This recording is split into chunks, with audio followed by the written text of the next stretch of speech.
సంఘము కూడి ప్రార్థన చేసుకుంటుంది. ఆ స్థలానికి ఎదురుగా ఒక బ్రాందీ షాప్ కడుతున్నారంట. బ్రాందీ షాప్ కట్టి బిజినెస్ జరుగుతుంది. అది అయిపోయిన తర్వాత తెలుస్తుంది దాని ఎట్లుంటుంది దాని పరిస్థితి అని. ఇదంతా చూసిన విశ్వాసులు ఎంతో భారంతో ప్రార్థన చేశారు. ప్రభువా, విశ్వాసంతో అడిగితే కొండ నీళ్ళు సముద్రంలో పడవేయబడి అన్నాం, లేదా ఈ కంబల చెట్టు వెళ్ళి వేర్లతో సహా పెకిలించబడి సముద్రంలో పడవేయబడని అన్నావు కదా, అడుగుతున్నాం. ఈ బ్రాందీ షాప్ లేకుండా చేయి ప్రభువా అని ఉపవాస ప్రార్థన చేసినారంట. ప్రార్థన చేయగానే బ్రాందీ షాప్ రాత్రి భయంకరమైన గాలి తుఫాను వచ్చేసి అది మొత్తం ఎగిరిపోయిందట. ఈ విషయాన్ని ఎవరు చెప్పినారు యజమానికి తెలిసింది. ఇట్లా ప్రార్థన చేసినారు రాత్రి, అందుకే ఇట్లా జరిగిందంటే ఆయన కోర్టులో కేసు వేసినాడంట. వీళ్ళు ప్రార్థన చేసినారు, నా యొక్క బ్రాంచ్ షాప్ కోర్టు ఇట్లా అయిపోయింది, ఇట్లా గవర్నమెంటే నాకు పర్మిషన్ ఇచ్చింది, తర్వాత వీళ్ళైతే ఇట్లా చేసినారని క్రైస్తవుల మీద ఆ సంఘం సభ్యుల మీద కేసు వేసినాక ఖచ్చితంగా పోల్సింది. అది నిజంగానే అబద్ధంగానే కోర్టుకు పోల్సింది. ఇంకా ఆడది తెలుసుకోలే. పోయి ఎవరా అంటే ఆ సంఘంలో ఎవరో పెద్దలు అంటే సంవత్సరం అట్లా పెద్దలు కాబట్టి మా పేర్లు రాసింటారు, పోక తప్పదు. పోయినాం. అక్కడ ఏమయ్యా మీరు ఏమని ప్రార్థన చేసిన, మీరు ఇట్లా ప్రార్థన చేసింటే మరి ఆయన బ్రాంచ్ షాప్ పోయిందని ఆయన మీ మీద కేసు వేసినాడంటే మేమన్నాం మేము చేయలేదు సార్ అన్నాం. కానీ ఆయన ఏమంటున్నాడంటే వీళ్ళు ప్రార్థన చేసింటే మా బ్రాంచ్ షాప్ పోయిందని ఆయన వేసినాడు. చేసిన వాళ్ళకి నమ్మకం లేదు, కానీ ప్రార్థన చేసింటే పోయిందని వీళ్ళకి నమ్మకం లేదు. మేమేం చేయలేదు సార్, మేము అది పోవాలనేం చేయలేదు, ఊరికే ప్రార్థన చేసినామని చెప్పినాం. అంటే మన ప్రార్థనలు ఎట్లుంటాయి చాలాసార్లు అంటే చేసే మనకే నమ్మకం ఉండదు, ఏదో చేయాలి కాబట్టి అట్లా చేయకూడదు. అందుకే విశ్వాసం లేకుండా దేవునికి ఇష్టడైనట. కాబట్టి వచ్చినాం కాబట్టి విశ్వాసంతో ఎక్కడ నా నామని 2-3 కూడా ప్రార్థన చేశారు వారి మధ్యలో ఉంటానని సెలవు ఇచ్చిన దేవుడు, నిజంగా మొరపెట్టి వారందరినీ ఆలకించే దేవుడు. ఇప్పుడు కూడా చేయబడిన ప్రార్థన వ్యర్థం కావు.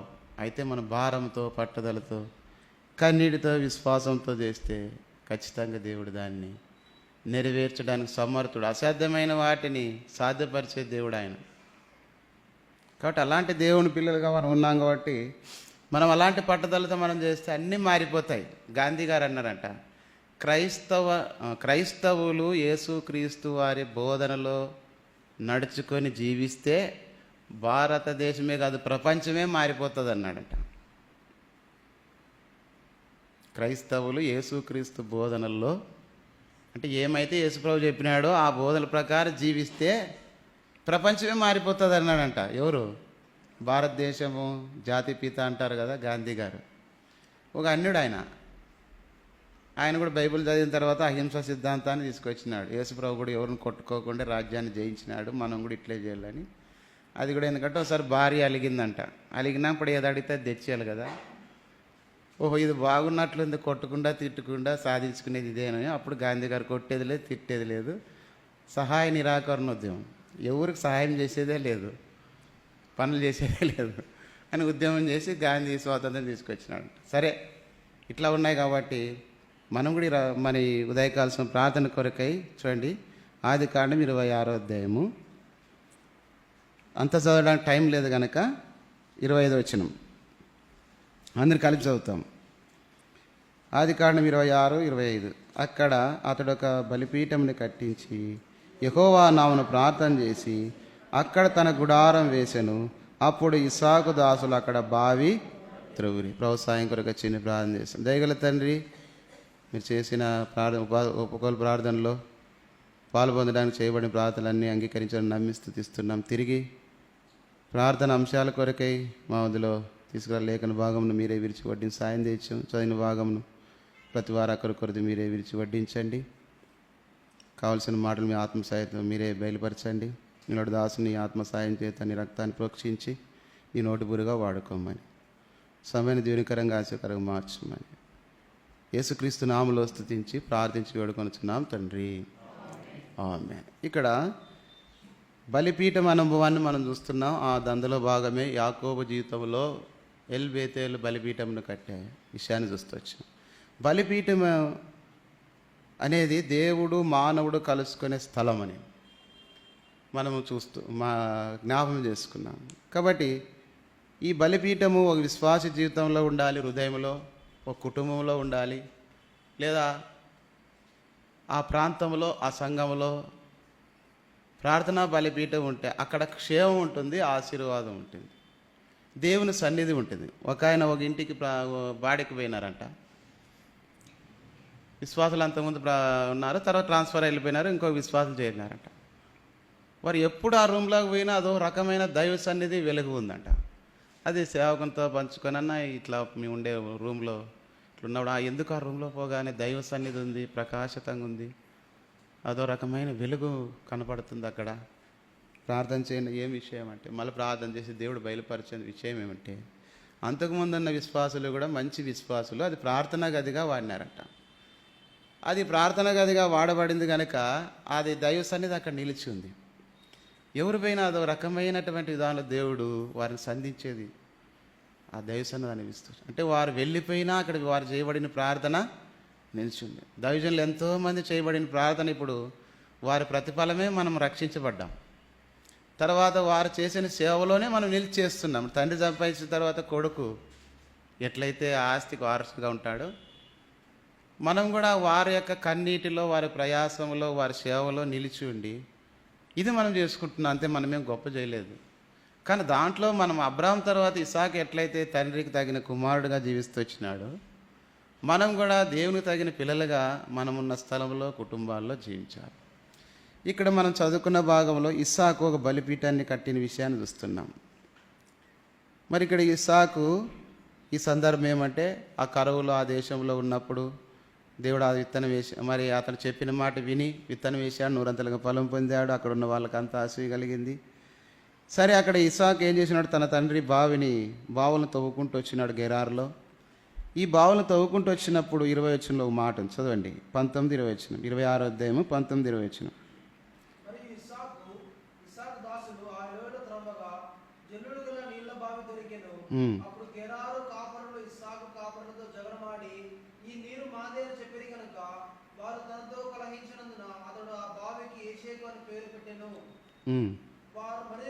చాలే. ఇక్కడ ఇస్సాకు ఒక గెరారులో ఒక బావిని తవ్వాడు. బావి తవ్వగా నీళ్ళు వచ్చినాయి. నీళ్ళు వస్తే గెరారు కాపురస్తులు శ్రీ బావి మాది అన్నారు. సరే, ఆయన అక్కడ దాన్ని జగడము అనే పేరు, ఎసేకు అంటే అర్థం ఏమంటే జగడము. కాబట్టి దేవుని పని మనం ఎప్పుడైతే దేవుని ఇష్టంగా చేస్తూ వస్తామో ఖచ్చితంగా దానికి పోరాటము సాతానుడు తీసుకొని వస్తాడు. యేసన్న ఒక మాట చెప్పినాడు, దేవుడు ఎక్కడైతే ఒక పని ఆరంభం చేస్తాడు సాతానుడు అక్కడ చిన్న కొట్టం వేసుకుంటాడని. అందుకే నా సంఘం నేను కట్టదును, పాతాళం యొక్క ద్వారములు దాని ఎదుట. కాబట్టి దేవుడు సంఘాన్ని కట్టే సమయంలో ఖచ్చితంగా పాతాళ అధిపతి సాతానుడు దాన్ని వ్యతిరేకిస్తాడు. అది చేయటం వానికి ఇష్టం లేదు. కాబట్టి ఎక్కడైనా సరే మనకు ఒక రుజువు ఏమంటే వ్యతిరేకత ఎంత వస్తుందంటే దేవుని పని అంత జరుగుతుంది అని అర్థం. అది అపోస్తల కార్యంలో కొంచెం ధ్యానించే వాళ్ళకి అర్థమవుతుంది. ఆది సంఘం ఆరంభించినప్పుడు ఎక్కడ అడుగు పెట్టినా ఏం చేసినా ప్రతి చోట వ్యతిరేకత, కొట్టడము, తీయడము, జైలుకి వేయడం, బంధించడము, ఇంకెట్లా అంటే బట్టలు లేకుండా వాళ్ళు ఈడ్చుకెళ్ళడము, చెరసాల్లో వేయడం, ఇవన్నీ కూడా మనము నీ సాక్షి మీద నీ బలి అర్పణది పాటలో పాడినప్పుడు మనకు అన్నీ అర్థమవుతాయి. కాబట్టి జగడము, ఇది ఎందుకు, ఈ జగడం నేను ఎందుకు చేయాలా? ఎందుకంటే ఇస్సాకు అబ్రహాము కుమారుడు, అబ్రహాం విశ్వాసుల తండ్రి, విశ్వాసంలో పెంచినాడు. అందుకే తండ్రికి విధేయుడైన వాడు నడుచుకున్నాడు. అందుకే ఆ విధానాన్ని బట్టి ఇస్సాకు ఏం చేస్తూ వచ్చినాడంటే వాళ్ళు జగడం ఆడిన దాన్ని వదిలేసి వెళ్ళిపోయినాడు. ఒక పేరు పెట్టినాడు, దాని పేరు ఎసేకు అంటే జగడము అని. రెండవది మనం చూసిన 21వ వచనంలో ఏముందంటే వారు మరియొక బావు త్రవ్వినప్పుడు దాని కొరకును జగడమాడిరి గనక దానికి సిత్నా అనే పేరు. సిత్నా అంటే అర్థమేమి? విరోధము. అక్కడ జగడమాడారు, ఇక్కడ విరోధం. అంటే చేసే పనికి ఏది చేసినా ఇదేందో చేయకూడదు, అది చేయకూడదు, ఇట్లా అట్లా రకరకాలు వస్తూనే ఉంటాయి. వచ్చినాయని చెప్పి మనం మన సమయం చూసినాం బైబిల్ స్టడీలో. మోషే ఆత్మీయమైన నాయకుడు, కాపరి, ప్రవక్త. దేవుని పనిలో ఎన్ని రకాల సమస్యలు వచ్చినా ఎట్లా ఆయన సాగిపోతూ వచ్చినాడంటే అందుకే దేవుడు అతను ఎలాంటి సాక్ష్యం ఇచ్చినాడు, ఆయన సాత్వికుడని, నమ్మకమైన వాడని, రకరకాల అన్ని విషయాలు మనం చూస్తూ వచ్చినాం. ఇక్కడ కూడా విరోధాలు మనకు లేస్తూ, మనం ఏమనకపోయినా మనకు విరోధాలు అవుతారు. మనం తిని మనం బట్టలు వేసుకున్నా మనకు విరోధులు తయారవుతారు. ఏమి తెల్లగా పుల్లగా తిరుగుతున్నాడు ఆయన? ఏం తిన్నాం భలే 2 రోజులకోసారి మటన్ చికెన్ తీసుకొస్తున్నాడు, ఆడ తెచ్చుకుంటున్నారు. ఏ ఆడ తెచ్చేం నిన్ను అడగలేదు కదా. ఇంత చెడ్డ దినాల్లో ఉన్నాం. కాబట్టి దేవుని పిల్లలకి ఎందుకంటే మీకంటే ముందుగా నన్ను ద్వేషించిందని ప్రభు చెప్పినాడు యోహాను సువార్త 16వ అధ్యాయంలో. మిమ్మల్ని ద్వేషిస్తే మీరు ఆశ్చర్యపడవద్దండి, ఈ లోకం మీకంటే ముందుగా నన్ను. కాబట్టి మనం ఏమంటాం, ఎవరన్నా ఏదంటే అబ్బా ఇట్లా అట్లా ఇది చేసినారు అది చేసినారని కలవరపడి ఎక్కువ దాని విషయంలో ఇదైపోతాం. వెంటనే యోబులకు కనుక్కోవాల, ప్రభు అనుమతించినారులే కానని. కాబట్టి ఇక్కడ విరోధులు, దేవుని వాక్యం ఏంటంటే నీకు విరోధంగా రూపించబడిన ఏ ఆయుధము మన దేవునిలో కొనసాగుతూ వచ్చిన ఎన్నైనా చేయని తర్వాత మనం చూస్తాం ఇస్సాకు జీవితంలో ఆ విరోధులంతా ఎట్లయితే వచ్చినారు. ఇది రెండవది. మొదటి జగడానికి దూరంగా వెళ్ళిపోయినాడు, రెండవ బావి విరోధులకు దూరంగా వెళ్ళిపోయినాడు. మూడవది 22వ వచనం మధ్యలో రాబడింది, టైం లేదు కాబట్టి చెప్తున్నా. ఈ దేశం అంతా అభివృద్ధి పొందుదాం అనుకొని దానికి రహబోతు అనే పేరు. కాబట్టి రహబోతు అంటే అర్థం అంటే పైన అదే ఉంది. ఇప్పుడు యెహోవా మనకు ఎడము కలుగజేసి ఉన్నాడు. ఎడమ అంటే ప్రత్యేకించుట అని కూడా ఇంకొక అర్థం, లేదంటే దూరంగా వెళ్ళిపోవుట. అబ్రహామును దేవుడికి ప్రత్యేకించుకున్నాడు. దేవుని ఏర్పాట్లో ఉన్న వాళ్ళందరూ కూడా అక్కడ ఉన్నటువంటి వాళ్ళున్న స్థానాల్లో ఉండి పరిస్థితిని ప్రత్యేకించుకున్నాడు. ఎడం చేసినాడు, వాళ్ళకి వీళ్ళకి దూరం అయిపోతూ వచ్చినారు. కాబట్టి ఇక్కడ ఇది ఎడం అయిపోయిందని చెప్పేసి ఇస్సాకు ఆ పేరు ఎడము, ప్రత్యేకము అంటే విశాలమైన స్థలము, ప్రత్యేకత అని దాని అర్థం. ఇప్పుడేమి ఎక్కడొచ్చినాడు? 23వ వచనం.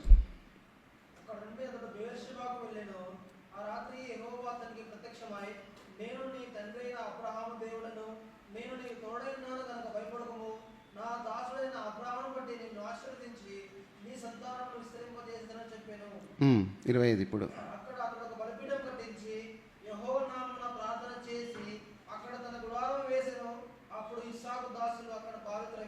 కాబట్టి ఇప్పుడు అక్కడి నుంచి వెళ్ళిపోయిన తర్వాత ఎక్కడి నుంచి వింటున్నారా లేదా? ఎడము రహబోతు నుంచి వెళ్ళిపోయిన తర్వాత ఇప్పుడు బేర్షబాకు పోయినాడు. బేర్షబా అనే మాటకి ప్రమాణము లేదా సాక్షార్థమైన బావి, దీన్ని వాగ్దానం కూడా అనుకోవచ్చు. దేవుడు ఒక ప్రమాణాన్ని మనకి ఇచ్చినాడు, ఎక్కడ ఉండాలా ఏం చేయాలని. ఇస్సాకుతో దేవుడు ఇక్కడ ఉండమన్నాడు, ఉన్నాడంతే. తండ్రి బావులు తవ్వుతున్నాడు, వాళ్ళు జగడమాడుతున్నారు, విరోధంగా లేస్తున్నారు. తర్వాత వాళ్ళ నుంచి ఎడమైపోవడానికి కూడా ఇష్టపడ్డాడు. కాబట్టి దేవుని పిల్లలుగా నాతో కూడా ఒక సందర్భంలో విషయం, సామెతల గ్రంథం 16వ అధ్యాయంలో ఒక మాట ఉంది. ఒకని ప్రవర్తన యెహోవాకు ప్రీతికరమగినప్పుడు వాని శత్రువులను ఆయన వాని మిత్రులుగా చేయను. ఇది 2 సంవత్సరాలు ప్రార్థన చేస్తే ఒక వ్యక్తి మీద ఉన్న అభిప్రాయం తొలగిపోయి అతడే మాట్లాడినాడు. ఇది 98లో ఇమ్మానుయేల్ గుంటకల్లో ఉన్నప్పుడు బైబిల్ స్టడీలో ఉజ్జయరాజుని గురించి చెప్తున్నప్పుడు ఆ సందర్భాన్ని బట్టి ఈ మాట చెప్పినాడు. నువ్వు దేవునికి ఇష్టంగా మారితే, నీ ప్రవర్తన దేవునికి ఇష్టంగా ఉంటే నీ శత్రులు సహా నీకు మిత్రులు అవుతారు అని తీర్మానం ఆడ చేసుకొని వచ్చిన. ప్రార్థన నిష్కారణంగా అతనికి నాకు విరోధమైన భావం. నేనైతే ఏం చేయలేదు, అతడు అనుకున్నాడు అట్లా. సరే నేను సంజయ్ చెప్పినా నమ్మే పరిస్థితి లేదు కొన్నిసార్లు. ఇప్పుడు చచ్చిపోయినప్పుడు ఏడుస్తున్నాడు, ఏడుసొద్దామంటే ఉంటారా వాళ్ళు? కాబట్టి కొన్నిసార్లు కొన్ని వదిలేయాల్సి వస్తుంది. కాబట్టి జరిగింది. దేవుడు ఒక సమయం వచ్చిన తర్వాత నా ప్రవర్తన దేవునికి ఇష్టంగా మార్చుకున్నా, సరే తగ్గించుకున్నా, ప్రభు కోసమై దేవుని వాక్య పేరు. అంటే ఎందుకు చెప్తున్నాను ఈ విషయం అంటే, మన ప్రవర్తన దేవునికి అనుకూలమైనప్పుడు వాని శత్రువులు సహా వాని మిత్రులుగా చేసినాడు. అది ఈ 4 అనుభవాలు మనం ఇక్కడ చూసినట్టు బేర్షబాలో దేవుడు అతనితో మాట్లాడిన తర్వాత ఇది సాక్షార్థమైన బావి, దేవుడు నాతో మాట్లాడిన బావి. తర్వాత ఇది ప్రమాణం, దేవుడు ఇస్సాకుతో చేసిన ప్రమాణం. కాబట్టి పర్వతములు తొలగిపోయిన మెట్టల తత్తిరిలిన నా కృప నిన్ను విడిచి, అన్నీ తొలగిపోతారు, అందరూ పోతారు. నేను కూడా అనుకున్నాను, ఇప్పుడు డేట్ వేసుకున్నప్పుడు 2014లో 13 అమ్మ నాన్న చనిపోయినారు.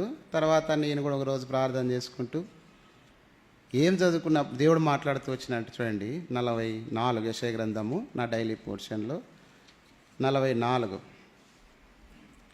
21, 22 వచనాలు చదువుతాను, వినండి. యాకోబు, ఇశ్రాయేలు వీటిని జ్ఞాపం చేసుకొనుము. నీవు నా సేవకుడు, నేను నిన్ను నిర్మించి తిని. ఇశ్రాయేలు, నీవు నాకు సేవకుడు అయినావు, నేను నిన్ను మర్చిపోజాలను. మంచు వీడిపోవునట్లుగా నేను నీ అతిక్రమం మబ్బు తొలగిపోయినట్లు నీ పాపం తుడిచివేసిన్నాను. నేను నిన్ను విమోచించున్నాను, నా ఎద్దుకు మల్లు కొనుము. ఇది ఎందుకు చెప్తున్నానంటే 1983లో కృష్ణారెడ్డి అనేటువంటి ఒక ఆయన సేవకుడు ఇక్కడ వచ్చి వాకింగ్ చెప్పినాడు. అప్పుడు కొట్టం ఉండేది. నేను అప్పుడు చిన్నపిల్లవాడిని. జనవరి 1వ తారీఖు అప్పుడు బొరుగులు పెట్టేవాళ్ళు ఇక్కడ. అప్పుడు బొరుగులు పెట్టుతారని చెప్తే సరే వచ్చినారు. అక్కడ పిల్లలంతా మేము మాట్లాడుకుంటారు, రంకాగితాలు కట్టేవాళ్ళు, అన్నీ చేసేవాళ్ళ ముందు వచ్చినాడు. ఆయన ఆ రోజు రాత్రి వాక్యం చెప్తున్నాడు. ఇది 44 అధ్యాయంలో ఒక వడ్లవాడు చీరణం వేస్తాడు, ముద్ద చెక్క తీసుకుంటాడు, బొమ్మను చేస్తాడు, దాంట్లోనే కొంత నిప్పి పెట్టుకుంటాడు, మాంసం దానికే సాగిలు పెడతాడు, వాటిని చేయవారు వాటి వంటి ఉండారని ఇవన్నీ వచనాలు చెప్తున్నాడు. నేను కూడా ఆలోచన నిజమే కదా అని. అప్పుడు గుడి దగ్గర గాలిగోపురం 83లో కడుతున్నారు. ఆ ముందు అవన్నీ మరిచానారెడ్డి ముఖ్యమంత్రి అప్పుడు ఆ బొమ్మలన్నీ రూపు చేసేవాళ్ళు చేస్తున్నారు. ఎవరిని చూసినప్పుడు నిజమే కదా, ఇల్లే కదా ఇవన్నీ చేసేది అనుకుంటున్నాను. అప్పుడు నేను మందిరానికేం రాలేదు. అప్పుడు తర్వాతే నేను 83లో అనంతపురంకి VBSకి పంపించినారు. అంటే అక్కడి నుంచి దేవుడు పునాదేశం. ఇన్ని పరిస్థితులు ఇన్ని సంవత్సరాలు అయిన తర్వాత ఇదంతా నేను మర్చిపోయిన మామూలు జరుగుతుంది. యాకోబులకు నాది కూడా అంతా జరిగిపోతుంది. కానీ అందరూ విడిచిపెట్టిపోయిన తర్వాత నేను ఆ రోజు బాధపడినాను. ఒక సమయం వచ్చింది, వెళ్ళిపోయినారు. ఇంక ఈరోజు ఈ జనవరి పండుగ అయిపోయిన తర్వాత ఎక్కడ ఒకసారి సెటిల్మెంట్ కావాలో వెళ్ళిపోవాలా అని ప్రభు ఈ మాట మాట్లాడినాడు. డేట్ వచ్చి 27/3/2014. నేను నిన్ను మరిచిపోజాలి. భూమి ఆకాశములు గతించిన ఆయన మాటలు గతింప. కాబట్టి ఇస్సాకును కూడా దేవుడు అందరూ విడిచిపెట్టినా అక్కడ మరి అన్ని పరిస్థితులు అందరూ కూడా అడ్డగించినా, వ్యతిరేకించినా, జగడమాడినా, విరోధంగా లేచినా, అదే సమయంలో అక్కడ అతన్ని ఎడమ చేసినా, ఎవరు కూడా ప్రేమించలేని స్థితిలోనికి వచ్చినా ఇస్సాకు అయితే అక్కడ సాక్షార్థమైన దేవుడు మాట్లాడే స్థలం బలిపీఠం కట్టినాడు. బలిపీఠం అనేది ఇప్పుడు మన ప్రార్థనకు సాదృశ్యం. ప్రార్థన చేసి దేవునితో కలుసుకుని ఐక్యత కలిగిన జీవితం. ఎప్పుడైతే ఒక తీర్మానం చేసుకుని ప్రభువా నువ్వు నన్ను మర్చిపోలేదు, ఆ రోజు యాకోబుని విడిచిపెట్టలేదు, నువ్వు నన్ను విడిచిపెట్టలేదు. ఈ తీర్మానాలు ఎప్పుడైతే వచ్చి నీ పని చేస్తాం, ఎన్నన్నా రాని, ఏమన్నా చేయని, ఏమన్నా కాని పరిస్థితి అని చెప్పేసి చేసుకుంటూ ప్రయాసపడవచ్చు. ఇప్పుడు ఈ సందర్భం ఎందుకు చెప్తున్నానంటే అనేకమైన సార్లు మన పరిస్థితుల్లో ఇట్లాంటి అనుభవాలు ఎదురవుతాయి. అయితే ప్రార్థన చేసుకుంటూ వచ్చుట ద్వారా దేవుడు పరిస్థితిని చక్కబడతాడు. ఒకసారి అంటే ఒక పాపని మీ నాయన్ని పొద్దున్న లేస్తేనే పోలీసు వాళ్ళు ఎందుకు పిలుచుకొని పోతున్నారు, ఏదో దొంగతనం చేస్తున్నాడు కదా నా చిన్న పాపకి అంటుంటే పిల్లలందరిలో ఆ పాపకు అవమానం అవుతున్నాడు స్కూల్లో. ఇంటికి వచ్చి ఒకరోజు డాడీ నేను ఎందుకు పోలీసులు పొద్దున్న లేస్తేనే పిలిచిపోతారు, మా స్కూల్లో అందరూ ఏదో దొంగతనం చేసినారు కదా మీ డాడీని అందుకే తీసుకొని పోతుంటారు, రోజు పిలుచుకొని పోతారంట, జీప్ రావడం ఎక్కించుకొని పోవడం. సరే ఆయన నవ్వి లేదమ్మా వాళ్ళకి నాతోనే పని ఉంది, నేను అందుకే నన్ను తీసుకొని పోతారన్నాడు. అర్థం కాలేదు. అంటే నేను సిఐడి అని చెప్పలేదన్నమాట. తర్వాత ఇది ఏం తెలిసిందంటే ఆయన సిఐడి ఆఫీసర్. పోలీసు వాళ్ళకి ఏది ఇంటరాగేషన్ అవసరమైనా ఆయన సిఐడి ఆఫీసర్ని తీసుకొని పోతారు. తర్వాత నెక్స్ట్ మళ్ళీ వచ్చిన తర్వాత డాడీ విషయం చెప్పు డాడీ అని చెప్పి ఆ పాప ఏడుస్తుంటే లేదమ్మా నేను వాళ్ళకి ఆఫీసర్ని సిఐడిని, ఏదైనా ఒక కేసు కానీ ఒక సమస్య కానీ వచ్చినప్పుడు తొలగించుకోవడానికి నన్ను తీసుకొని వెళ్తారు, కాబట్టి నేను దొంగను కాదు, నేను ఆఫీసర్ని వాళ్ళ మళ్ళీ ఉద్యోగం చేస్తున్నాను అని కొన్ని వివరాలు చెప్పిన తర్వాత ఆ పాప మళ్ళీ స్కూల్కి వెళ్ళిన తర్వాత అదే టీచర్లు పిల్లలు అందరూ చెప్పిందండి మా నాయన సిఐడి ఆఫీసర్ ఇట్లా చేసినాడని. అందరూ మౌనంగా ఉన్నారు. అప్పుడు అనేదంట మా నాయన్ని దొంగలు పిలుచుకొని పోవడం కాదు, పోలీసు వాళ్ళనే మా నాయన పిలుచుకొని పోయినాడని చెప్పిందంట. ఏంటికంటే సిఐడి ఆఫీసర్ ఏదైనా ఇంటర్గేషన్ చేయాలంటే పోలీసులు కావాలి ఆయనకి. కాబట్టి పోలీసు వాళ్ళే మన ఆయనే పోలీసు వాళ్ళని తీసుకొని వెళ్తున్నాడు అంటే మార్పు. అర్థం కానప్పుడు మనం కూడా ఏమనుకుంటామంటే దేవుని విషయాలు కానీ కొన్ని పరిస్థితులు కూడా ఎందుకో దేవుడు ఇట్లా అయింది అట్లా అయింది ఇట్లా అని కలవరపడతాం. కానీ ప్రభువా నువ్వు ఏమయ్యేదో చూపించి నేర్పించంటే దేవుడు సహాయం చేస్తాడు. సరే మన తలంపు ఏమంటే ఇస్సాకుడికి బేర్షెబాలో బలిపీఠం కట్టిన తర్వాత దేవుడు అతనితో మాట్లాడిన స్థలంలో బేర్షెబాలో దేవుడు ఒక ప్రమాణం సాక్షార్థమైన బావి అనేకులకు నీళ్ళు ఇస్తుంది. కాబట్టి అందులో తగ్గిపోవు, బావిలో నీళ్ళు ఎప్పుడు తగ్గిపోవు, ఊట. కాబట్టి నువ్వు నాకు ఇచ్చిన వాగ్దానం ఏమంటే బాప్తిజం తీసుకున్నప్పుడు నువ్వు ఉబ్బుకుచుండే నీటి ఊట వల్లే ఉండేదవు అని యెషయా గ్రంథం 58:11లో ఒక మాట ఉంది. నేను తర్వాత దేవుడు ఎట్లా నిత్యం నడిపిస్తాడు, తోట ఎట్లుంటుంది అవన్నీ ధ్యానించుకున్నాను. తర్వాత నాకు అర్థమైన దినాల్లో అంటే ఒక ఊట చిన్నదే కానీ అది ప్రవహించే కొద్దీ ఇప్పుడు గోదావరి నది ఉంది, కృష్ణానది ఉంది, ఎక్కడో కొండల్లో పుట్టింది కానీ ఎన్ని ప్రాంతాలకు అది నీరు ప్రవహిస్తుందంటే అట్లా హెబ్రోను సహవాసం అనేది ప్రపంచమంతటా ప్రవహించింది. అందులో నీళ్ళు తాగిన వారు అనేక మంది దప్పికి తీర్చబడ్డాయి, అనేక మంది జీవితాలు మార్చబడ్డాయి. నన్ను అడిగితే ఇంకో రకంగా చెప్పాలంటే ప్రపంచంలో ఎంతోమందిని బాగు చేసిన హాస్పిటల్ మన సహవాసం అనుకోవాలా. రోగాలే కాదు, అన్ని పరిస్థితి చక్కబడడం. రెండోది అన్ఎంప్లాయ్మెంట్, పని లేని వాళ్ళకి పని కల్పించినట్టుగా ప్రపంచంలో దేవుని పనిచేయ చేసే సేవకులు దాదాపు 50,000 మంది, 50,000 సంఘాలు ఉన్నాయంటే ప్రపంచం 5 ఖండాలు భక్సింగ్ గారి సహవాసం. అందుకే ఈ నది ఎక్కడ పారున అక్కడ సమస్త జీవరాశులు.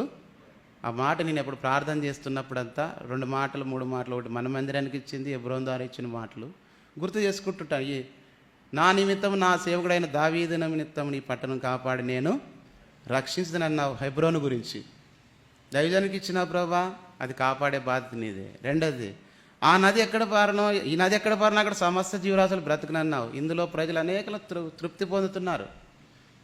ఈ విషయాన్ని దాని కొరకు చేస్తాను. తర్వాత మనకి యెషయా 27:3 ఉంది, దివారాత్రం నేను దీన్ని కాపు. ఎన్ని పరిస్థితులు వచ్చినా దేవుడు ప్రతి నిమిషం నీరు కడుతున్నాడంట. ఎంతమంది మారినారు, ఎన్ని సమస్యలు వచ్చాయి, పరిస్థితులు జరిగినాయి.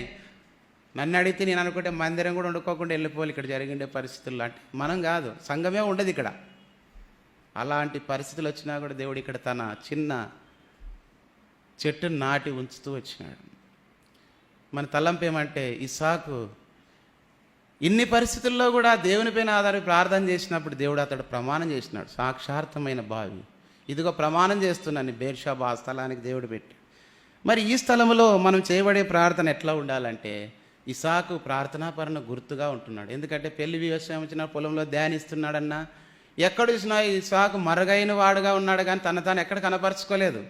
అతడు వర్ధిల్లే కొద్దీ ఏమైనా ఇతరులు అసూయపడినారే కానీ అతడు మాత్రం ఎవరి మీద అసూయపడలేదు, తిరుగుబాటు చేయలేదు. దేవుని పిల్లలుగా ప్రభు మనకు నేర్పించిన విధానం ఇదే. అన్ని విషయాల్లో ఆయన తండ్రి అయిన దేవునికి లోబడినట్లుగా ప్రతి విషయంలో మనం కూడా దేవునికి, దేవుని వాక్యానికి, దైవ క్రమానికి మనం ఎప్పుడైతే లోబడతామో దేవుడు మనకు తోడుగా ఉంటాడు. అదే ఇక్కడ ఇస్సాకు బావి తవ్వినప్పుడు అది బేర్షెబా అని పేరు పెట్టిన తర్వాత వాళ్ళు అక్కడ ఉండే వాళ్ళు అందరూ వచ్చినారు. ఇప్పుడు 26 చదవండి.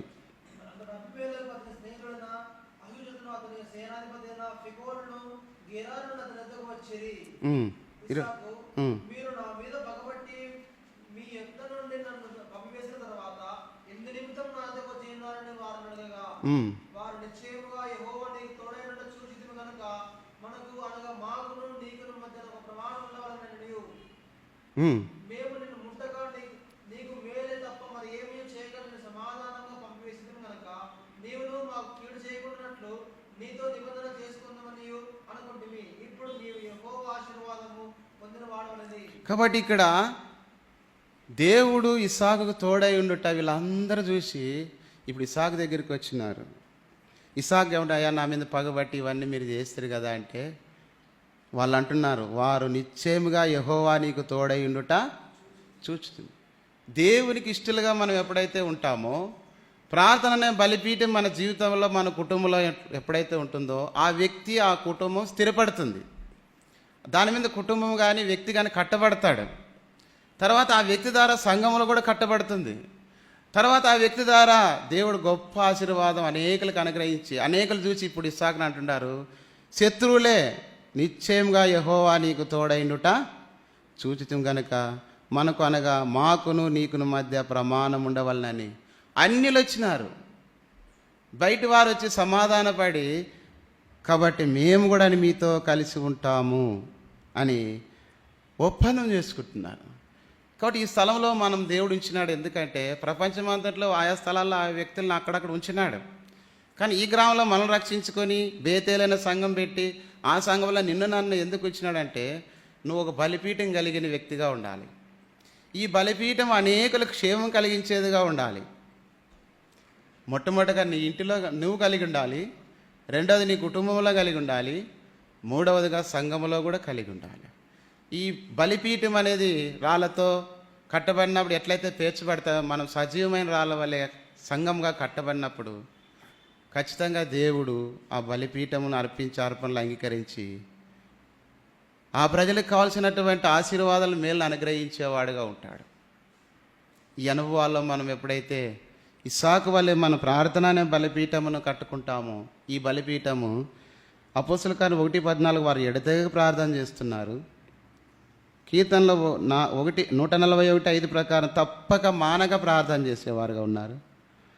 109వ కీర్తన 4వ వచనంలో మానక ప్రార్థన చేసేవారుగా ఉన్నారు. లూకాసు వార్త 18:1 వారు విసుగక నిత్యం ప్రార్థన చేసినారు. ఇవన్నీ ఒకరికి ఒక ఉపమానం కూడా చూసుకోవచ్చు, కానీ టైం లేదు కాబట్టి తప్పక ప్రార్థన చేసేవారు. దానియేలు యూదులంట ₹1,00,00,000 ఇస్తామన్నా వాళ్ళు ఖచ్చితంగా ముమ్మారు ప్రార్థన చేస్తారు. అందుకే దేవుడు వారి పక్షంగా దేవుడు కార్యం చేస్తాడు. దానియేలు ముమ్మారు ప్రార్థన చేసినాడు, అందుకే రాజ్యాన్ని తలకిందులు చేయగలుగుతూ వచ్చినాడు. ఒక వ్యక్తే, భక్సింగ్ గారు ఒకడే, కానీ ప్రపంచాన్నే మార్చగలిగినటువంటి శక్తి దేవుడు అతనికి ఇచ్చినాడు. అయితే అందుకే ఇంతగా వర్ధిల్లడానికి కారణం ఏమంటే ఆయన మోకాళ్ళు చూపించినాడంట. మనం ఎప్పుడైతే అట్లా ఎడతెగకుండా ప్రార్థన చేసేవారుగా, తప్పకుండా ప్రార్థన చేసేవారుగా, మానక హర్న ప్రార్థన చేస్తుంది తన సంతతి కావాలని దేవుడు ఒక సమయంలో అంగీకరించినాడు. గొప్ప దేవుడు సమయాన్ని ఇచ్చినాడు. విసుగక ప్రార్థన చేసేలా కనాను స్త్రీ ఎంత స్థితిరించినా ప్రభు దగ్గర విసుక్కుండి వెంటబడింది. అమ్మా నీ విశ్వాసము గొప్పదని, నువ్వు కోరినట్టే నీకు అవునుగా కానీ ఆశ్రయించాడు. తర్వాత మనం చూస్తే లూకాసు వార్త 2:30 ఉపవాస ప్రార్థన.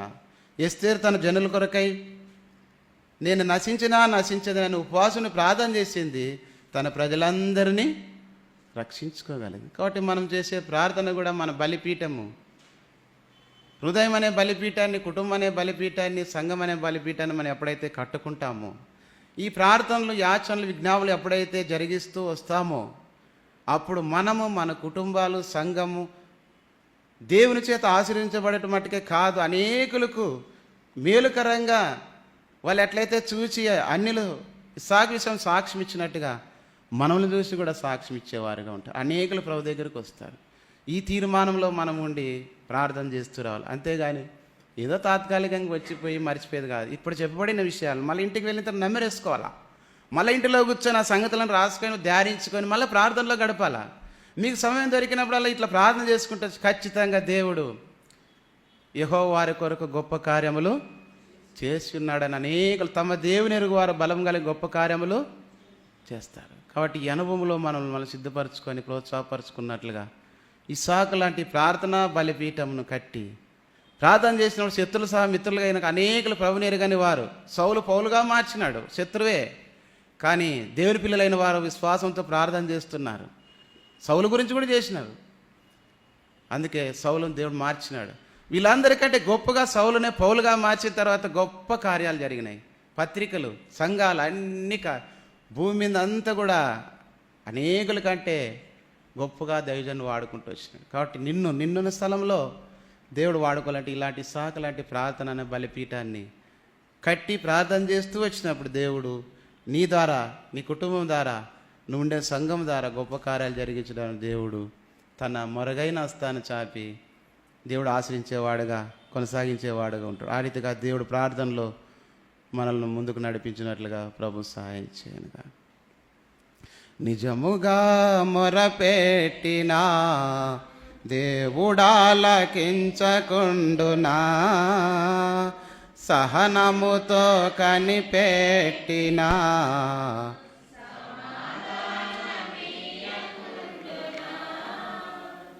జీవము గల దేవుడు మౌనముగా నుండునా, జీవము గల దేవుడు మౌనముగా నుండునా, తన పిల్లల కాయనా మేలు చేయకుండునా, తన పిల్లల కాయనా మేలు చేయకుండునా. విన్న వాక్య వెలుగులో క్లుప్తంగా చేయండి. మొదటిగా ఒప్పుకోలు ప్రార్థన చేయని వారికి అవకాశం ఇస్తాము. వారు క్లుప్తంగా 2-3 మాటల్లో లేదా 1 నిమిషంలో మీ ఒప్పుదల ప్రార్థన చేసి ప్రార్థన అంశాన్ని కూడా 1 నిమిషంలో జ్ఞాపం చేసుకొని అంశాల కొరకు ప్రార్థన చేయండి. ఎవరైనా అవసరత కలిగి ఉన్నట్లయితే చీటీ రాసి మీరు ఇచ్చినట్లయితే అంశాల తర్వాత చెలపరచబడి ప్రార్థన చేస్తాము. తెలిసిన విషయాల కొరకై ప్రార్థన చేస్తూ వస్తాం. ఆ సమయంలో అటు ఇటు తిరగద్దు. మరి గంభీరమైన సమయాన్ని కొంత సమయాన్ని ప్రార్థనలో గడుపుతూ వస్తాం. ఇతరులు ప్రార్థన చేస్తున్నాడు మీరు కూడా ఆమెనని ఏకీభవించినట్లుగా కళ్ళు మూసుకొని ప్రార్థనలు ఏకీభవించి ఆమెన్ అంటే అలాగ జరుగునుగా అనే మాట మనం చూస్తూ వచ్చాం. కాబట్టి నువ్వు కూడా ఆ రీతిగా ప్రార్థన చేయనట్లుగా వారు చేసే ప్రార్థనలు ఏకీభవించి వ్యక్తిగతంగా నువ్వు కూడా ఇంకా అనేకమైన విషయాలు కూడా వ్యక్తిగతంగా ప్రార్థన చేస్తూ రావచ్చు. ఈ విషయాలు కూడా మొదటిగా సార్వత్రిక సంఘాల్లో అంటే హెబ్రోను సంఘ